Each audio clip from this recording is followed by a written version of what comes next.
হে প্রিয় শ্রোতা, আজ আমরা পৌঁছে গেছি ভগবদ গীতার প্রথম অধ্যায়ের এক মহামূল্যবান মুহূর্তে। শ্রীকৃষ্ণ, যিনি নিজেই পরমাত্মা, অর্জুনকে নিয়ে দাঁড়িয়েছেন যুদ্ধক্ষেত্রের মাঝখানে। চারদিকে শঙ্খ ধ্বনি, যুদ্ধের আহ্বান, ভয়ের চাপা স্রোত, সব কিছুর মাঝে কৃষ্ণ বলছেন, পার্থ দেখো, তোমার সম্মুখে দাঁড়িয়ে আছেন ভীষ্ম, দ্রোণ এবং পৃথিবীর শ্রেষ্ঠ রাজারা। দেখো তাদের, দেখো তোমার কর্তব্যের প্রতিপক্ষকে। এই মুহূর্তটি কেবল মহাভারতের যুদ্ধের একটি দৃশ্যই নয়, এটি হলো প্রতিটি মানুষের অন্তরে যুদ্ধের প্রতীক।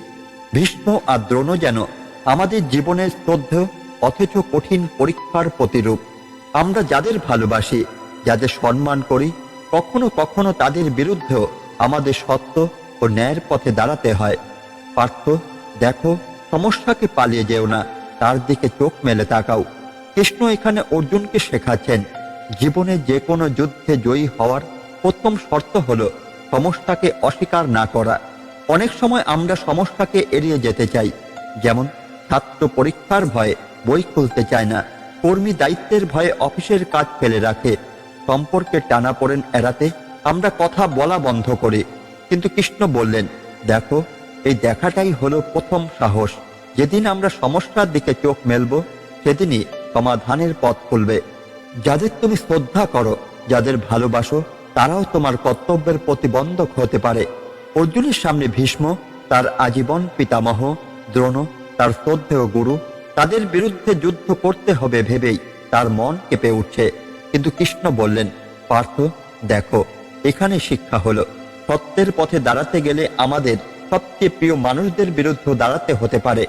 যেমন একজন ডাক্তার যদি তার নিজের প্রিয়জন গুরুতর অসুখে পড়ে, তখনও তাকে কঠিন চিকিৎসা দিতে হয়।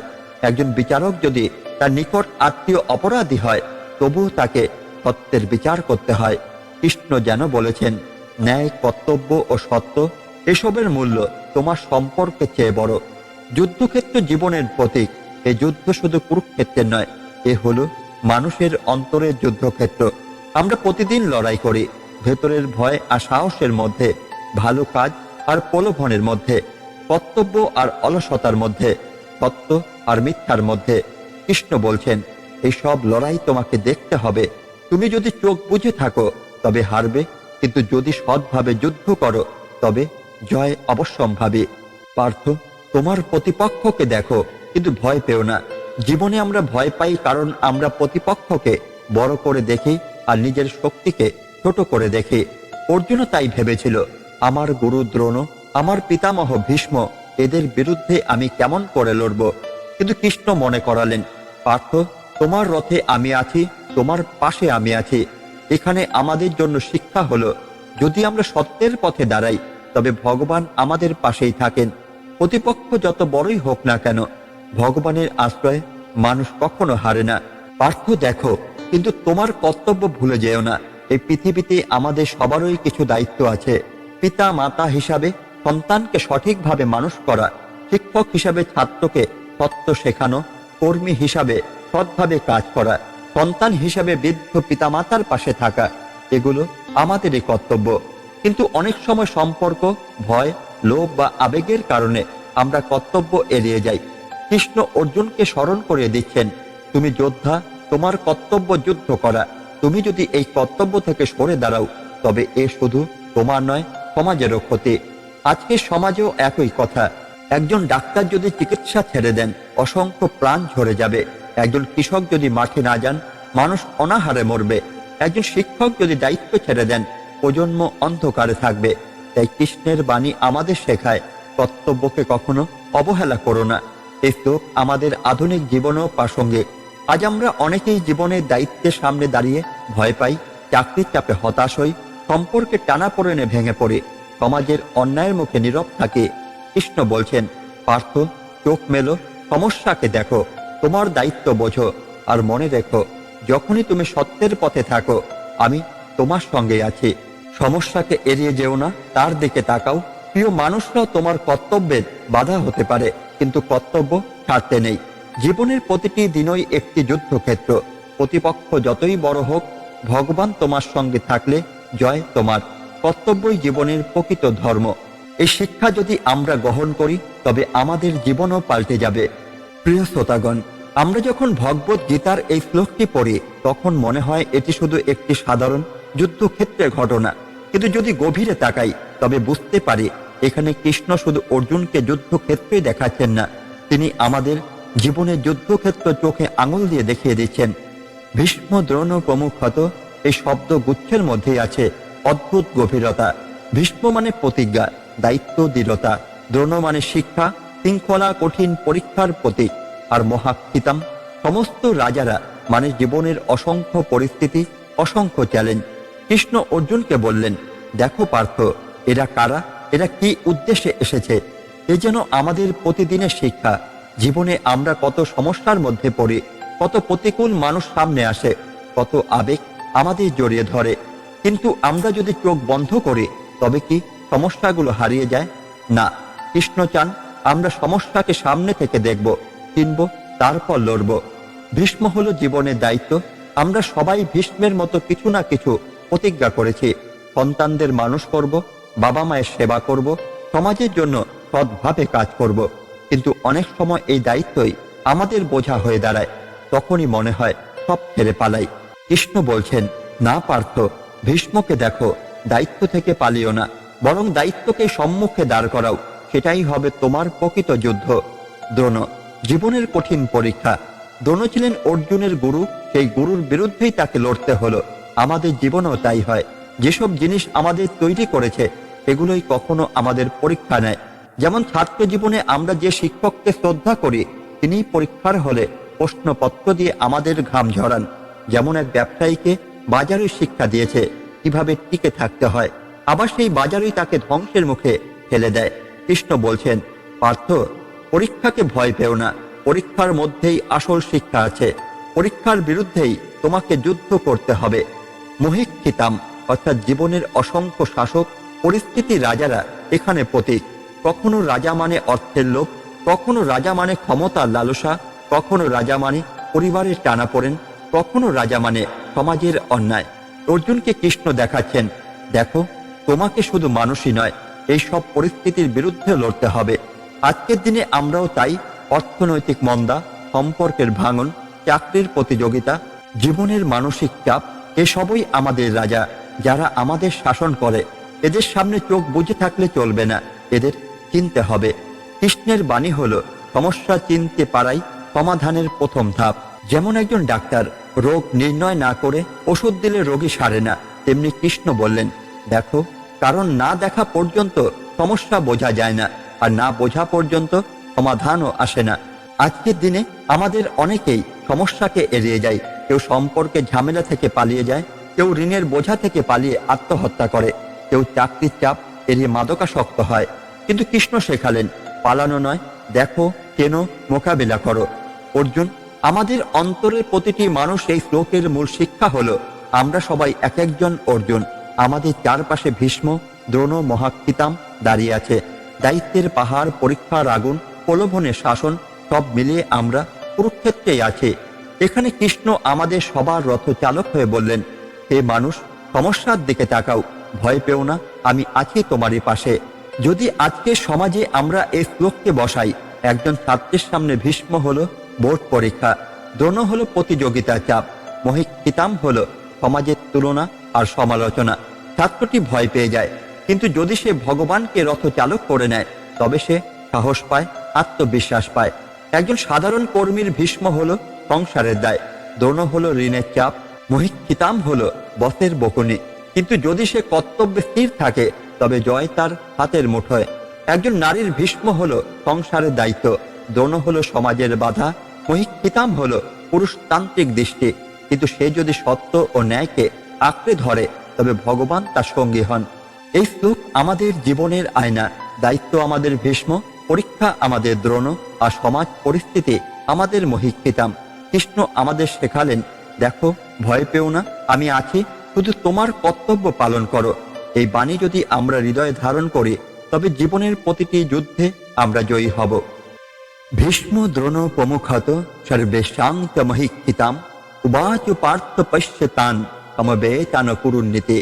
শ্রীকৃষ্ণ যখন অর্জুনকে বললেন, হে পার্থ, ভীষ্ম, দ্রোণ ও অসংখ্য মহারথীদের দিকে তাকাও।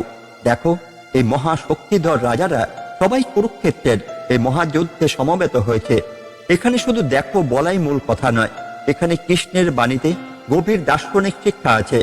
কৃষ্ণ অর্জুনকে শুধু তার গুরু দ্রোণ বা পিতামহ ভীষ্মকেই দেখাতে চাননি, তিনি চেয়েছিলেন অর্জুন যেন উপলব্ধি করে জীবন কখনো একই রকম থাকে না।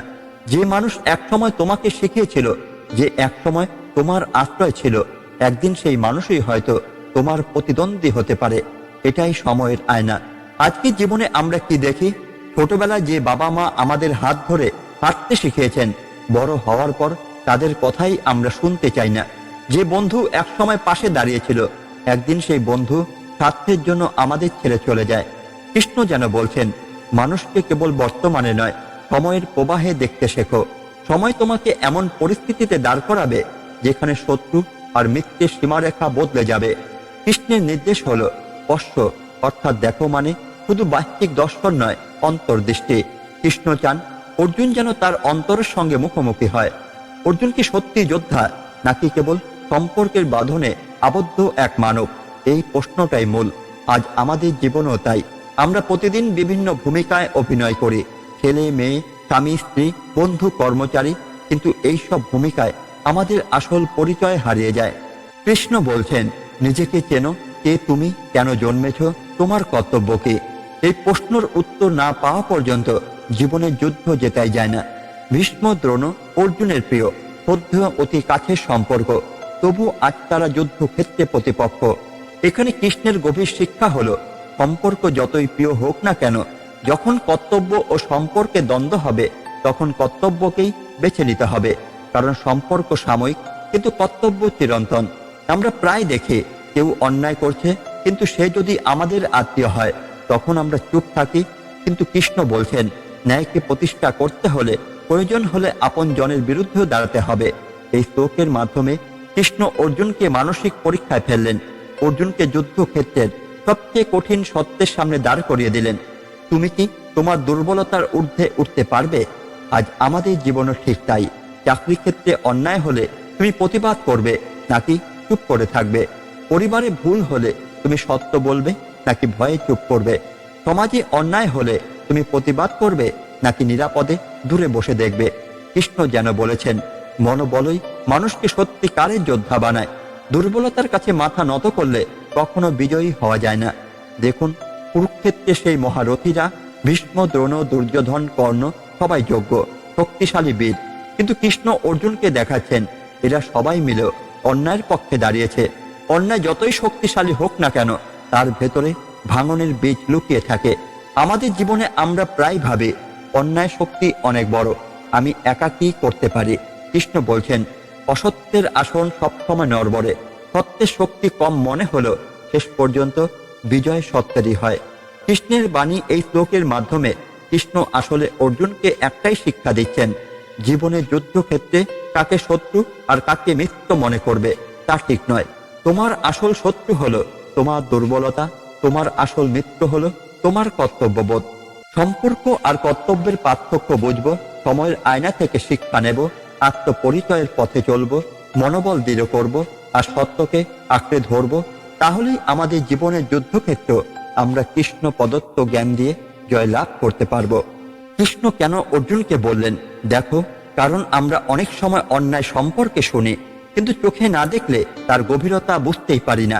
অর্জুনকে কৃষ্ণ সেই শিক্ষাই দিলেন। আজ আমাদের বাস্তব জীবনও তাই। দুর্নীতি, মিথ্যা, অন্যায় সব খবরের কাগজে পড়ি, টিভিতে দেখি, কিন্তু নিজে না দেখলে আমরা নড়ে উঠি না। কিন্তু কৃষ্ণ বলছেন, অন্যায়কে নিজের চোখে দেখো, তাহলে তোমার অন্তর কাঁপবে আর তুমি কর্মে এগিয়ে যাবে। এই শ্লোকের আরেকটি শিক্ষা হলো, ভীষ্ম বা দ্রোণ আসলে অর্জুনের শত্রু নয়, কিন্তু তারা অন্যায়ের পক্ষে দাঁড়িয়েছে। তাই অর্জুনকে সম্পর্কের আবরণ ভেদ করে সত্যকে চিনতে শিখতে হবে। আমাদেরও জীবনের ঠিক এমন হয়। অনেক সময় প্রিয়জনই ভুল করে, কিন্তু আমরা সম্পর্কের কারণে চোখ বন্ধ করে দিই, ফলে সমাজে অন্যায় টিকে যায়। কৃষ্ণ বলছেন, সম্পর্কের আবরণে চোখ ঢেকে ফেলো না, সত্য যেখানেই থাকুক সেটাকেই আঁকড়ে ধরো। কৃষ্ণ অর্জুনকে মনে করিয়ে দিলেন, যাদের তুমি এক সময় আশ্রয় ভেবেছিলে, আজ তারা তোমার প্রতিদ্বন্দ্বী। এটাই সময়ের শিক্ষা। সময়ের সঙ্গে সঙ্গে মানুষ সম্পর্ক পরিস্থিতি বদলে যায়। কাল যে ছিল মিত্র, আজ সে শত্রু হতে পারে। আমাদের জীবনে আমরা প্রায় এ শিক্ষা পাই। কর্মক্ষেত্রে সহকর্মী প্রতিদ্বন্দ্বী হয়ে ওঠে, বন্ধুই কখনো প্রতিযোগী হয়ে দাঁড়ায়, আত্মীয়ই কখনো সম্পত্তির লোভে শত্রু হয়। কৃষ্ণ যেন বলছেন, সময়ে পরিবর্তনকে মেনে নাও, যার সঙ্গে ন্যায় আছে তার সঙ্গেই দাঁড়াও। অর্জুন দেখছে তার প্রিয় গুরু, পিতামহ, আত্মীয় সবাই এক পাশে, দৃশ্যপট কঠিন, হৃদয়ে দ্বিধায়। কৃষ্ণ বলছেন, পরিস্থিতি যতই বদলাক, কর্তব্য কখনো বদলায় না। তোমার কর্তব্য ধর্মের পক্ষে দাঁড়ানো। আজ আমাদের জীবনও তাই। চাকরি হারানোর ভয়ে আমরা ন্যায়ের কথা বলি না, সম্পর্ক ভাঙার ভয়ে আমরা অন্যায়ের প্রতিবাদ করি না। কিন্তু কৃষ্ণের বাণী হলো, দৃশ্য যতই ভয়ঙ্কর হোক, কর্তব্য থেকে বিচ্যুত হয়েও না। অর্জুনের ভয় ছিল, আমি কিভাবে গুরুকে মারব, কিভাবে পিতামহকে আঘাত করব। কৃষ্ণ তাকে প্রথমেই ভয়ের সামনে দাঁড় করালেন। আমাদের জীবনে ভয় সবচেয়ে বড় বাধা। ব্যর্থতার ভয়, লোকে কি বলবে সেই ভয়, সম্পর্ক ভাঙার ভয়। কিন্তু কৃষ্ণ বলছেন, ভয়ের দিকে চোখ মেলো, ভয়কে সরাসরি দেখে ফেললেই সেটা ছোট হয়ে যায়। এই শ্লোকে স্পষ্ট, সত্যের যোদ্ধাকে কখনো সহজ রাস্তা দেওয়া হয় না। সত্যের পথে সবসময় প্রিয়জন, সম্পর্ক, স্বার্থ সবকিছু বাধা হয়ে দাঁড়াবে। তবু কৃষ্ণের শিক্ষা হলো, সহজ নয় বলেই সত্যের পথে হাঁটতে হবে, কারণ সত্যের বিজয় একবার হলে সেই বিজয় চিরন্তন। শ্রীকৃষ্ণ এই শ্লোকের মাধ্যমে অর্জুনকে শেখাচ্ছেন, সত্যকে চোখের সামনে দেখো, সম্পর্ক নয় কর্তব্যকে আঁকড়ে ধরো, সময়ের পরিবর্তন মেনে নিয়ে ভয়ের ঊর্ধ্বে ওঠো। আর কখনো ভুলে যেও না, সত্যের পথ যতই কঠিন হোক, সেটাই শেষ পর্যন্ত আলো দেয়। অর্জুন বিষণ্ণ হয়ে কুরুক্ষেত্রে যুদ্ধক্ষেত্রে দাঁড়িয়ে আছেন, হাতে গান্ডীব, কিন্তু মন দ্বিধায় ভরা। তখনই শ্রীকৃষ্ণ ধীরে ধীরে হাসলেন আর গম্ভীর কণ্ঠে বলতে শুরু করলেন, শোনো পার্থ, আমি তোমাকে একটি পুরনো কাহিনী শোনাবো। অনেক যুগ আগে এক মহান রাজা ছিলেন, বীরব্রত নামে। তিনি ছিলেন সত্যনিষ্ঠ, প্রজাদের প্রতি দয়ালু এবং যোদ্ধার কর্তব্যে দৃঢ়। কিন্তু একদিন তারই আপন ভাই ষড়যন্ত্র করে সিংহাসন কেড়ে নিলেন। বীরব্রত রাজ্য হারিয়ে বনে চলে গেলেন। তিনি ভাবলেন, আমি কেন লড়ব, ও তো আমার ভাই, যদি ও সিংহাসন চায় তবে পাক। এই ভেবে তিনি নীরব রইলেন। কিন্তু ধীরে ধীরে তার রাজ্যের প্রজারা কষ্ট পেতে লাগলো। নতুন রাজা লোভী, অত্যাচারী, ধর্মভ্রষ্ট। প্রজারা কান্নাকাটি করে বীরব্রতের কাছে এসে বলল, মহারাজ, আপনি কেন চুপ, আমরা আপনার শরণাপন্ন। বীরব্রত তখনও দ্বিধায় ছিলেন। তিনি ভাবলেন, আমি যদি লড়ি তবে রক্তপাত হবে, আমি কি আমার আপনজনকে হত্যা করব? তখনই একদিন এক বৃদ্ধ ঋষি তার সামনে এসে বললেন, হে বীরব্রত, তুমি যদি নিজের কর্তব্য ভুলে যাও তবে তুমি শুধু রাজ্যই নয়, ধর্মকেও হারাবে। কর্তব্য মানে কখনো কখনো কঠিন সিদ্ধান্ত নেওয়া। তুমি যদি অন্যায়কে প্রশ্রয় দাও তবে সেই অন্যায় শুধু তোমার পরিবারই নয়, তোমার রাজ্যের ভবিষ্যৎ গ্রাস করবে। ঋষির কথা শুনে বীরব্রত কেঁপে উঠলেন। তিনি বুঝলেন, নিজের পরিবারের প্রতি মমতা যদি তাকে সত্য থেকে সরিয়ে দেয় তবে সেটি আর আসল মমতা নয়, বরং ভীরুতা। এরপর বীরব্রত যুদ্ধ করলেন। তার ভাইয়ের সেনা ছিল বিশাল, কিন্তু বীরব্রতের পাশে ছিল সত্য আর ধর্ম। যুদ্ধ হলো ভয়ঙ্কর। প্রজাদের কান্না, নারীর চিৎকার, সন্তানদের হাহাকার সবই শোনা গেল, কিন্তু শেষে জয় হলো সত্যের। বীরব্রত আবার সিংহাসনে ফিরলেন এবং প্রজাদের শান্তি ফিরল। তিনি শিখলেন, সত্যের পথে লড়াই কখনো সহজ নয়, কিন্তু একবার যদি সত্য জেতে তবে সেই জয় চিরস্থায়ী। কৃষ্ণ অর্জুনকে বললেন, হে পার্থ, এই কাহিনী আমি তোমাকে এজন্য শোনালাম যে আজ তুমি বীরব্রতের মতো একই অবস্থায় দাঁড়িয়েছ। তুমি ভাবছ, গুরু দ্রোণকে মারব কি করে, পিতামহ ভীষ্মকে আঘাত করব কি করে। কিন্তু মনে রেখো, যদি তারা অন্যায়ের পাশে দাঁড়ায় তবে তাদের বিরুদ্ধে লড়াই করাও তোমার কর্তব্য। তুমি যদি ভীরুতার কারণে গান্ডীব নামিয়ে রাখো তবে কেবল নিজের আত্মাকেই আঘাত করবে না, বরং গোটা সমাজকে, গোটা পৃথিবীকে অন্যায়ের হাতে তুলে দেবে। অর্জুন, মনে রেখো, কর্তব্য পালনে দ্বিধা করো না। সম্পর্ক, মায়া, ভয় সবকিছুকে ভেঙে কর্তব্য পালন করাই ধর্ম। সত্য সর্বদা জয়ী হয়, দেরি হলেও সত্যের জয় নিশ্চিত। অন্যায়কে প্রশ্রয় দেওয়া পাপ, চুপ থাকা কখনো কখনো অন্যায়কেও বাড়ায়। ভীরুতা আসল মায়া নয়, ভীরুতা শুধু নিজের নয়, সমগ্র সমাজের ক্ষতি করে। সাহসই আসল শক্তি, অস্ত্রের শক্তি নয়, অন্তরের শক্তি শেষ পর্যন্ত জিতিয়ে দেয়। কৃষ্ণ অবশেষে অর্জুনের চোখে চোখ রেখে বললেন, পার্থ, তুমি কি চাও ইতিহাস তোমাকে ভীরু বলে ডাকুক, নাকি তুমি চাও ইতিহাস তোমাকে ধর্মের রক্ষক হিসাবে মনে রাখুক? যদি সত্যকে আঁকড়ে ধরতে চাও তবে তোমাকে দাঁড়াতেই হবে। তুমি যদি গান্ডীব নামাও তবে কুরুক্ষেত্রের মাটি শুধু রক্তেই নয়, অন্যায়ের অন্ধকারে ভিজে যাবে। কিন্তু যদি তুমি লড়ো তবে এই যুদ্ধ শুধু যুদ্ধই হবে না, এ হবে ধর্মযুদ্ধ। আর ধর্মযুদ্ধে সত্যের সৈনিককে কখনো ভয় করা মানায় না। এইভাবেই কৃষ্ণ অর্জুনকে শুধু শ্লোকের ব্যাখ্যাই দেননি, তিনি এক দীর্ঘ কাহিনীও শোনালেন, যাতে অর্জুন নিজের জীবনের সঙ্গে মিলিয়ে বুঝতে পারলেন কর্তব্যের রাস্তা যতই কঠিন হোক সেটাই শেষ পর্যন্ত আলো দেয়। বন্ধুরা, আজ আমরা যে শ্লোকটি আলোচনা করলাম, ভীষ্ম দ্রোণ প্রমুখত সর্বেশাং চ মহিক্ষিতাম উবাচ পার্থ পশ্যতান তমে বেতান পুরনীতি, এটি শুধু একটি ঐতিহাসিক মুহূর্তই নয়, এটি মানুষের অন্তরে দ্বন্দ্বের প্রতিচ্ছবি। কুরুক্ষেত্রে সেই বিশাল ময়দানে যখন শ্রীকৃষ্ণ অর্জুনকে শত্রুপক্ষের সামনে দাঁড় করিয়ে দিলেন, তখন মূলত তিনি একটি শিক্ষাই দিলেন, সত্যকে সামনে থেকে দেখতে শেখো, বাস্তব থেকে পালিয়ে যেও না, যতই কঠিন হোক কর্তব্য থেকে মুখ ফিরেও না। আজকের দিনে আমরা প্রত্যেকে যেন এক একজন অর্জুন। আমাদের চারপাশে অন্যায়, প্রতারণা, ভণ্ডামি, মিথ্যা সবকিছু মিলিয়ে এক যুদ্ধক্ষেত্র। কিন্তু আমরা কি করি? আমরা ভয় পাই, আমরা দোটানায় থাকি, আমরা ভাবি এ লড়াই আমার নয়। কিন্তু কৃষ্ণ আমাদের শেখান, সত্যকে সামনে থেকে দেখো, পালিয়ে না গিয়ে দাঁড়াও, ভয়কে জয় করো। গীতা আমাদের জীবনের আয়না।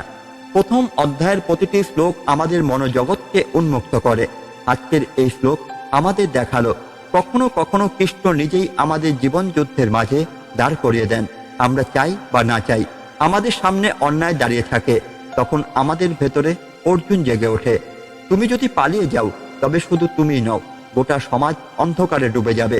কিন্তু তুমি যদি সত্যের পক্ষে দাঁড়াও তবে সেই আলো শুধু তোমারই নয়, অসংখ্য মানুষের জীবনে আলো জ্বালাবে। বন্ধুরা, আজকের শ্লোকের শিক্ষা এখানেই, সত্য থেকে পালিও না, কর্তব্যের রাস্তায় ভয়কে আটকাতে দিও না, সম্পর্ক, মায়া, ভয় এসবের ঊর্ধ্বে গিয়ে ন্যায়ের পাশে দাঁড়াও। অর্জুনকে যেমন কৃষ্ণ সাহস দিয়েছিলেন, তেমনই আমাদের প্রত্যেকের জীবনে কৃষ্ণ আছেন।